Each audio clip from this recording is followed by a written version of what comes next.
नमस्कार साथियों, एक बार फिर से मैं आपका अपने YouTube channel GK all exam fighter में आपका बहुत बहुत स्वागत करता हूं। दोस्तों, रोज की तरह एक बार मैं फिर से बेहद ही इंपॉर्टेंट जीके के 30 प्रश्न लेकर आया हूं। यदि आपको वीडियो पसंद आए तो वीडियो को जरूर लाइक करिएगा। यदि चैनल पर पहली बार आए तो चैनल को जरूर सब्सक्राइब करिएगा और अपने दोस्तों के साथ जरूर शेयर करिएगा।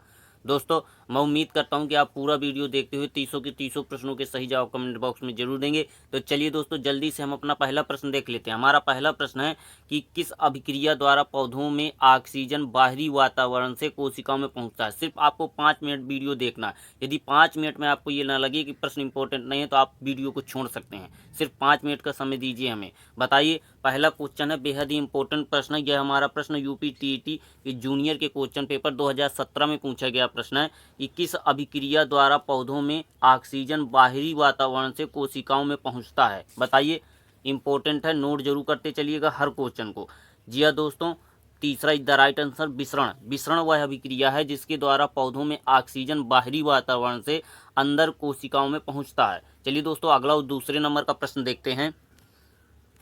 हमारा अगला और दूसरे नंबर का प्रश्न है कि पंचतंत्र नामक कहानी संग्रह के लेखक का नाम बताइए। जी दोस्तों, बेहद ही इंपॉर्टेंट पुस्तक का नाम है। यह कई बार अलग अलग एग्जामों में रिपीट हुआ क्वेश्चन है। यह प्रश्न हमारा राजस्थान पुलिस 2014 के क्वेश्चन पेपर में पूछा गया था कि पंचतंत्र नामक कहानी संग्रह के लेखक का नाम बताइए। जी दोस्तों, तीसरा the right answer Vishnu Sharma. Her exam में एक या दो क्वेश्चन ऐसे रिपीट किए जाते हैं, इसलिए आपको नोट करना है। और यदि इनमें से किसी भी क्वेश्चन का आंसर आपको मालूम है तो बिना संकोच के कमेंट बॉक्स में कमेंट करके आपको बताना है।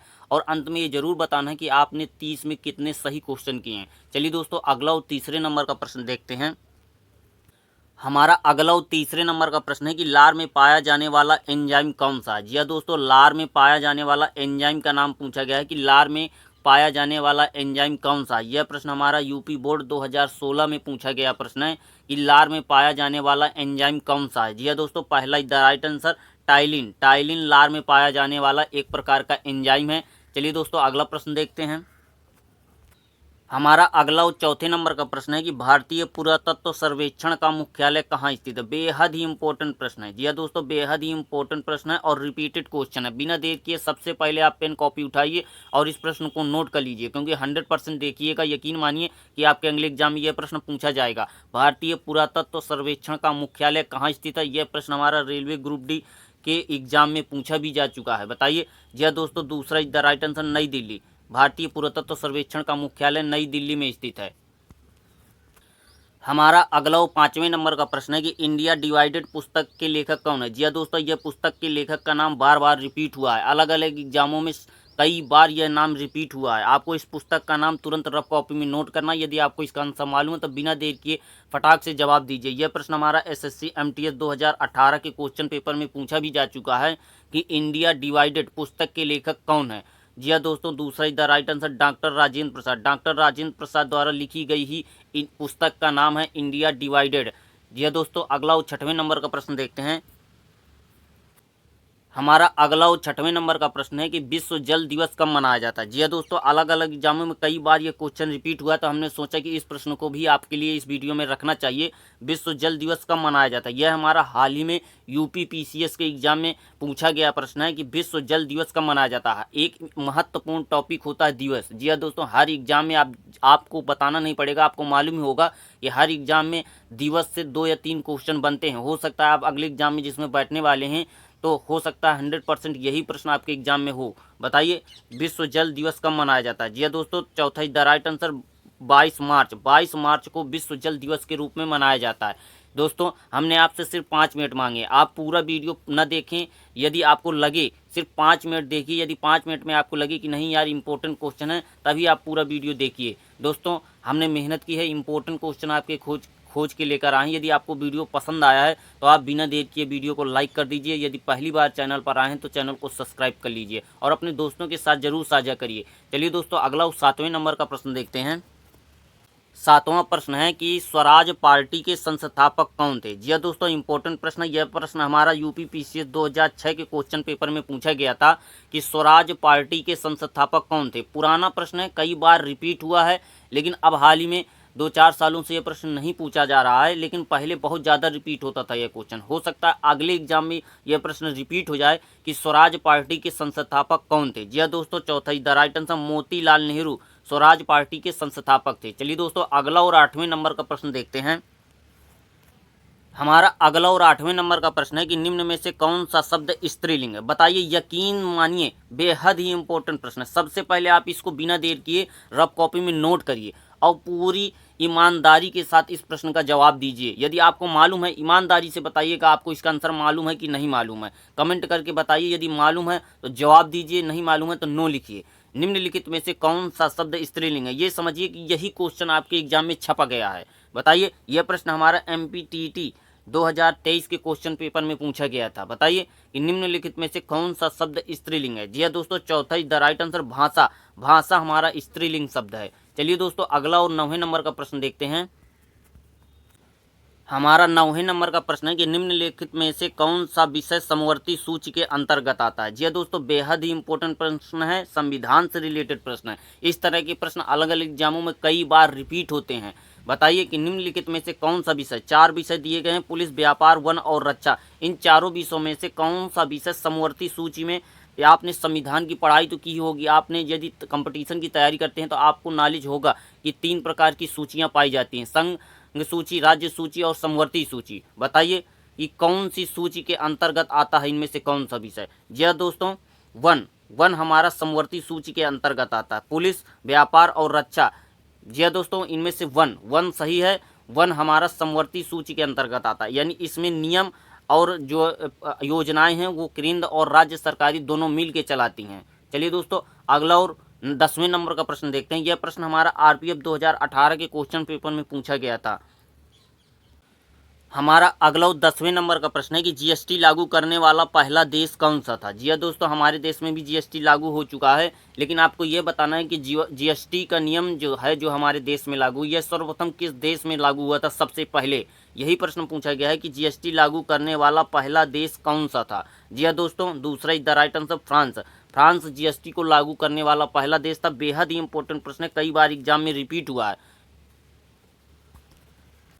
हमारा अगला और 11वें नंबर का प्रश्न है कि मादा जनन अंग में किस हार्मोन्स का स्राव होता है। जी हाँ दोस्तों, स्राव होता है, गलत थोड़ा प्रिंट हुआ है, स्राव है, ये स्रोत नहीं है। मादा जनन अंग में किस हार्मोन्स का स्राव होता है। बताइए, बेहद इंपॉर्टेंट प्रश्न। जितने भी हमारे साइंस के भाई बहन इस वीडियो को देख रहे हैं, उन्होंने बिना देर किए इसका जवाब कमेंट कर दिया होगा। बताइए कि मादा जनन अंग में किस हार्मोन्स का स्राव होता है। यह प्रश्न हमारा MPTGT 2019 के क्वेश्चन पेपर में पूछा गया था। बताइए, तीसरा the right answer oestrogen. Oestrogen मादा जनन अंगों से निकलने वाला हार्मोन्स है, यह स्रावित होने वाला एक प्रकार का हार्मोन्स है। दोस्तों, आपने अब तक वीडियो को लाइक नहीं किया, यदि वीडियो पसंद आ रहा हो तो बिना देर किए वीडियो को लाइक कर दीजिए और चैनल को सब्सक्राइब कर लीजिए। हमारा अगला और 12वें नंबर का प्रश्न है कि केंद्रीय धान अनुसंधान संस्थान कहाँ स्थित है। जी हाँ दोस्तों, बेहद ही इंपॉर्टेंट और कई बार का रिपीटेड क्वेश्चन है ये। जी हाँ दोस्तों, UP PCS 2017 में पूछा गया था। यकीन मानिए कि जो क्वेश्चन जब PCS के एग्जाम में पूछा जा सकता है, क्या हुआ प्रश्न आप जिस एग्जाम की तैयारी कर रहे हैं उसमें नहीं पूछा जा सकता। जी हाँ दोस्तों, बड़े एग्जामों में जो पूछे गए क्वेश्चन होते हैं, जब वो पुराने हो जाते हैं तो छोटे एग्जामों में रख दिए जाते हैं। यकीन मानिए 100% यह प्रश्न आपके एग्जाम में देखने को मिलेगा। बताइए, बिना देर किए कमेंट करके बताइए कि केंद्रीय धान अनुसंधान संस्थान कहाँ स्थित है। जी हाँ दोस्तों, दूसरा द राइट आंसर कटक में। कटक में केंद्रीय धान अनुसंधान संस्थान स्थित है। पूछा गया रिपीटेड क्वेश्चन है। मैं आपसे विनती करता हूं, आप इस प्रश्न को नोट करिए, आपको 100% 1 या 2 नंबर यह दिलाएगा। यह UP PCS 2017 में पूछा गया था। हमारा अगला 13वें नंबर का प्रश्न है कि गोल्डन फाइबर के रूप में किसे जाना जाता है। जी हाँ दोस्तों, गोल्डन फाइबर के नाम से किसे जाना जाता है, या गोल्डन फाइबर के रूप में किसे जाना जाता है। बताइए, इंपॉर्टेंट क्वेश्चन है, इंपॉर्टेंट क्वेश्चन है। बार बार मैं आपको बता रहा हूँ कि सिर्फ इंपॉर्टेंट क्वेश्चन है, आपको नोट जरूर करना है। आप देखिएगा कि इन 30 प्रश्नों में से 5 या 6 प्रश्न आपको एग्जाम में देखने को मिलेंगे।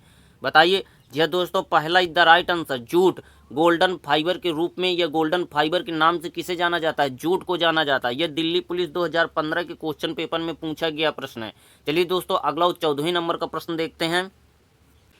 हमारा अगला 14वें नंबर का प्रश्न है कि भारत का सबसे लंबा राजमार्ग कौन सा है। जी हाँ दोस्तों, बार बार रिपीटेड हुआ क्वेश्चन है ये। जी हाँ दोस्तों, बार बार रिपीट हुआ, इसलिए हमने सोचा कि इस प्रश्न को आपको रखना चाहिए। जी हाँ दोस्तों, चौथा the right answer NH 44 Bharat का सबसे लंबा राजमार्ग है। यह प्रश्न हमारा SSC GD 2021 के क्वेश्चन पेपर में पूछा गया था। रिपीटेड है, मैं आपसे बार बार कह रहा हूँ कि आप किसी भी क्वेश्चन को नोट करने से मत छोड़िएगा। भारत का सबसे लंबा राजमार्ग कौन सा है? NH 44। चलिए दोस्तों, अगला और 15वें नंबर का प्रश्न देखते हैं।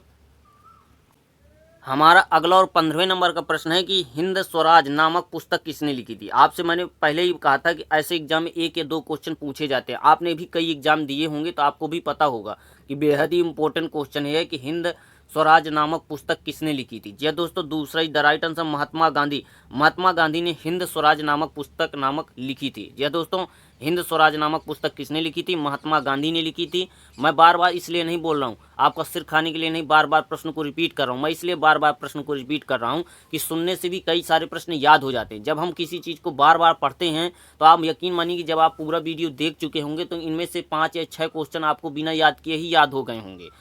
जी दोस्तों, चलिए अगला और 16वें नंबर का प्रश्न देखते हैं।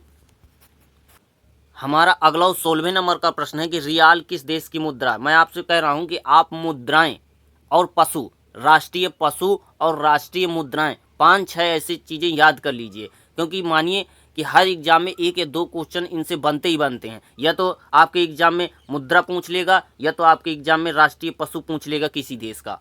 तो आपको इन 2 चीज़ों को याद करके रखना है। बताइए कि रियाल किस देश की मुद्रा है। 100% मानिए कि यही प्रश्न आपके एग्जाम में आ गया जिसमें आप बैठने वाले हैं, तो आप इसमें से किस प्रश्न पर या किस आंसर पर टिक करेंगे? बताइए, कमेंट करके बताइए बिना देर किए। रियाल किस देश की मुद्रा है? जी हाँ दोस्तों, यह प्रश्न हमारा रेलवे ग्रुप डी 2014 के क्वेश्चन पेपर में पूछा भी गया था। बताइए।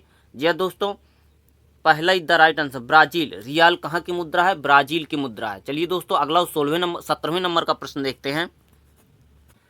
हमारा अगला 17वें नंबर का प्रश्न है कि खिलाफत आंदोलन की शुरुआत कहाँ से हुई थी। जी हाँ दोस्तों, बेहद ही इंपॉर्टेंट प्रश्न है, कई बार अलग अलग एग्जामों में बार बार रिपीट हुआ, इसलिए बिना देर किए यदि आपको इसका आंसर मालूम है तो आप कमेंट करके बताइए, नहीं मालूम है तो आप फटाक से इसको नोट कर लीजिए और आज से आपको इसका आंसर मालूम हो चुका होगा। बताइए, खिलाफत आंदोलन की शुरुआत कहाँ से हुई थी? जी हाँ दोस्तों, पहला द राइट आंसर तुर्की से। तुर्की से खिलाफत आंदोलन की शुरुआत हुई थी।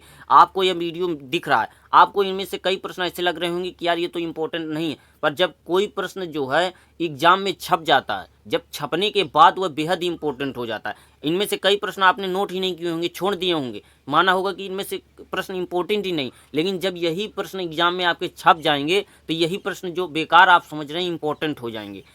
चलिए दोस्तों, अगला प्रश्न देखते हैं।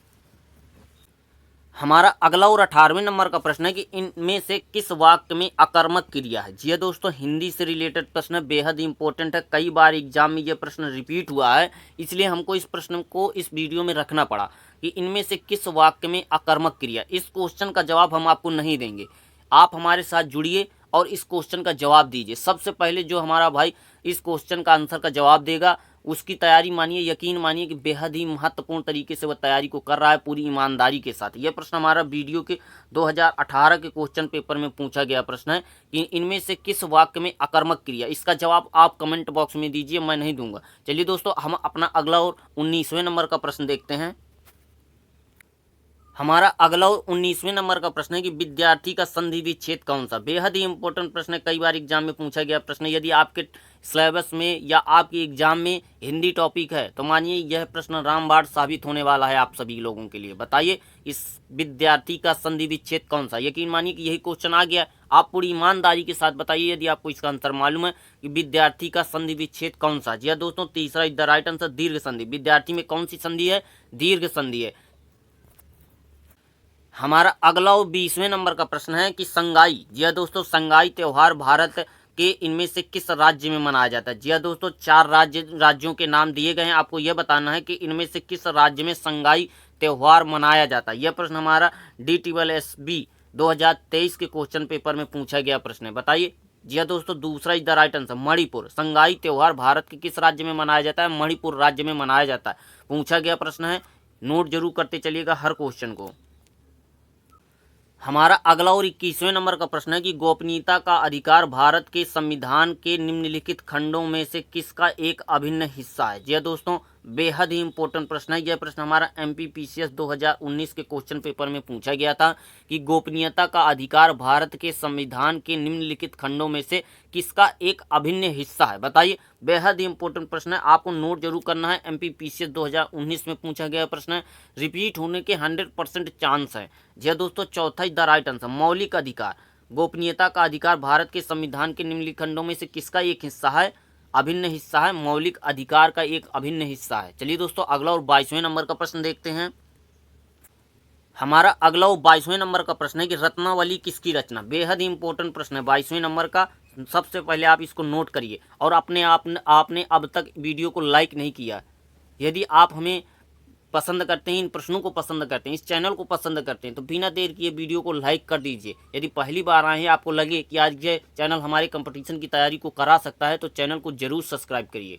जी हाँ दोस्तों, रत्नावली किसकी रचना है। दूसरा द राइट आंसर हर्षवर्धन की। रत्नावली किसकी रचना है, हर्षवर्धन की। वेरी मोस्ट इंपॉर्टेंट क्वेश्चन है ये।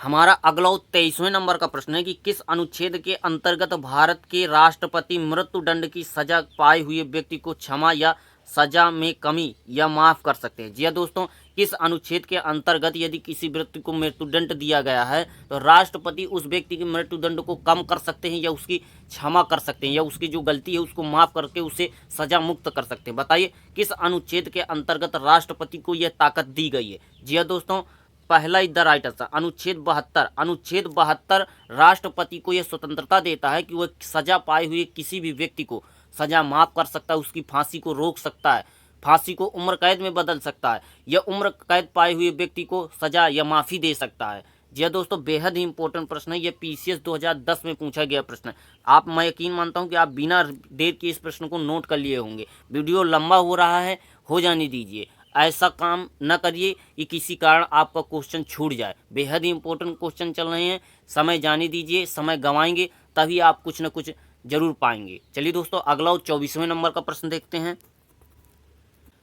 हमारा अगला 24वें नंबर का प्रश्न है कि स्वतंत्र भारत का पहला केंद्रीय बजट किसने पेश किया था। जी हाँ दोस्तों, जब हमारा देश आज़ाद हुआ था तो जब इसका पहला बजट बनाया गया था हमारे देश का, तो इस बजट को या केंद्रीय बजट को सबसे पहले किसने पेश किया था। बेहद ही इंपॉर्टेंट क्वेश्चन है। आप सबसे पहले बिना देर के इस क्वेश्चन को नोट करिए। यह प्रश्न हमारा आर्मी के एग्जाम में 2011 में रिपीट हुआ क्वेश्चन है। बार बार ऐसे क्वेश्चन, पुराने हुए प्रश्न ही जब कई बार पूछे गए प्रश्न होते हैं, बहुत साल पुराने हो जाते हैं, 10 से 12 साल पुराने हो जाते हैं, तो उनकी अत्यधिक संभावना होती है कि वो अगले एग्जाम में रिपीट हो जाएंगे। जी हाँ दोस्तों, चौथा the right answer R K. Shanmukham Chetty. इन्होंने स्वतंत्र भारत का पहला केंद्रीय बजट पेश किया था। चलिए दोस्तों, अगला 25वें नंबर का प्रश्न देखते हैं। हमारा 25वें नंबर का प्रश्न है कि बटेश्वर मेला, जिसे पशु मेला के नाम से जाना जाता है, उसका आयोजन कहाँ होता है। जी हाँ दोस्तों, बेहद ही इंपॉर्टेंट प्रश्न है। आप देख सकते हैं यह प्रश्न कितनी बार यूपी टीईटी के एग्जाम में रिपीट हुआ है। 18, 19, 21 कई बार अलग अलग एग्जामों में यह प्रश्न रिपीट हुआ है कि बटेश्वर मेला, मेला यदि टॉपिक है तो यकीन मानिए बेहद इंपॉर्टेंट क्वेश्चन है। तुरंत देर के नोट करिए इस क्वेश्चन को कि बटेश्वर मेला का आयोजन कहाँ होता है। जी हाँ दोस्तों, दूसरा the right answer Agra. Bateshwar मेला पशु मेला, उसी को जो बटेश्वर मेला है उसी को पशु मेला के नाम से जाना जाता है। यदि पशु मेला लिखा हुआ आ जाए तो वह बटेश्वर मेला ही है। जी दोस्तों, आगरा में इसका आयोजन किया जाता है। हमारा अगला 26वें नंबर का प्रश्न है कि लाडली बहन योजना किस राज्य की एक अनूठी पहल है। जी हाँ दोस्तों, यदि आप सेंट्रल लेवल का एग्जाम दे रहे हैं तो बेहद ही इंपॉर्टेंट क्वेश्चन है आप लोगों के लिए कि लाडली बहन योजना किस राज्य की एक अनूठी पहल। लाडली बहन योजना एक ऐसी योजना है जो विश्व प्रसिद्ध मानी जाती है। जी हाँ दोस्तों, हमारे राज्य सरकार द्वारा चलाई गई एक ऐसी अनूठी पहल है ये कि इसकी चर्चा विदेशों में भी की जाती है। बताइए, इसी कारण इसको कई बार एग्जाम में भी क्वेश्चन बनाकर पूछा गया है कि लाडली बहन योजना किस राज्य की एक अनूठी पहल है। जी हाँ दोस्तों, तीसरा the right answer Madhya Pradesh की। यह भारत की सबसे अच्छी और प्रसिद्धि प्राप्त एक योजना है जो महिलाओं के लिए। चलिए दोस्तों, अगला 27वें नंबर का प्रश्न देखते हैं। हमारा अगला 27वें नंबर का प्रश्न है कि भारत में राष्ट्रीय मानवाधिकार आयोग की स्थापना किसके तहत हुई थी। जी हाँ दोस्तों, जो हमारा राष्ट्रीय मानवाधिकार आयोग है इसकी स्थापना किसके तहत की गई थी, यह क्वेश्चन पूछा गया। यह क्वेश्चन हमारा यूपीपीसीएस 2013 के क्वेश्चन पेपर में पूछा गया था। बताइए बिना देर किए बताइए यदि आपको इसका आंसर मालूम है, इंपॉर्टेंट है, नोट कर लीजिए। यदि आपको इसका आंसर मालूम नहीं, नोट करने में आप कोई भी देर मत किया करिए, तुरंत आप क्वेश्चन को नोट करिए, उसको याद करिए और जब अगले एग्जाम में जाइए फटाक से गोला लगाइए और नौकरी पाइए। जी दोस्तों, पहला द राइट आंसर मानवाधिकार संरक्षण अधिनियम 1993। जी दोस्तों, मानवाधिकार संरक्षण अधिनियम 1993 के तहत ही राष्ट्रीय मानवाधिकार आयोग की स्थापना की गई थी। रिपीटेड क्वेश्चन है यूपीपीसीएस 2013 में। चलिए दोस्तों, अगला और 28वें नंबर का प्रश्न देखते हैं। हमारा अगला और 28वें नंबर का प्रश्न है कि मधुमक्खी के डंक यानी जहर में कौन सा अम्ल पाया जाता है। यह बेहद ही इंपॉर्टेंट प्रश्न है, कई बार रिपीट हुआ क्वेश्चन, तो हमने सोचा कि इस क्वेश्चन को भी रख देते हैं कि मधुमक्खी के डंक में पाया जाने वाला जो जहर होता है वह कौन सा अम्ल होता है या उसमें कौन सा अम्ल पाया जाता है। जी हाँ दोस्तों, पहला is the right answer formic acid. मधुमक्खी जो होती है उसकी डंक में जो जहर होता है, जहर अम्ल या जहर, मानिए कि जो उसमें डंक में जो जहर होता है वह अम्ल होता है एक प्रकार का। कौन सा अम्ल होता है? फार्मिक एसिड होता है। फार्मिक एसिड अम्ल पाया जाता है उसकी डंक में। जैसे ही डंक मारती है वह फार्मिक एसिड हमारे शरीर के अंदर प्रवेश कर जाता है और हमें वहाँ पर चकत्ते और खुजली वगैरह उत्पन्न हो जाती हैं। चलिए दोस्तों, अगला प्रश्न देखते हैं। हमारा अगला और 29वें नंबर का प्रश्न है कि उष्ण कटिबंधीय वर्षा वन कहाँ पाया जाता है। बेहद इंपॉर्टेंट प्रश्न है, आप सबसे पहले बिना देर किए नोट करिए। यदि वन टॉपिक है तो रामबाण साबित होगा यह प्रश्न आपके लिए। जी हाँ दोस्तों, उष्ण कटिबंधीय वर्षा वन कहाँ पाए जाते हैं, बताइए। बिना देर किए नोट कीजिए और बिना देर किए इसका जवाब दीजिए। दूसरा is the right answer Kerala में। उष्ण कटिबंधीय वर्षा वन कहाँ पाए जाते हैं? केरल में पाए जाते हैं। रिपीटेड क्वेश्चन है, यदि आपने नोट करने से कुताही की तो यकीन मानिए कि आप धोखा खा जाएंगे। और बिना देर के इसको वीडियो को लाइक जरूर कर दीजिए। आपने अब तक लाइक नहीं किया है, अंतिम बार आपसे कह रहा हूँ लाइक कर दीजिए। यदि चैनल पर पहली बार आए हैं, आपको लगी तैयारी करा सकेगा यह चैनल, तो सब्सक्राइब जरूर करिएगा।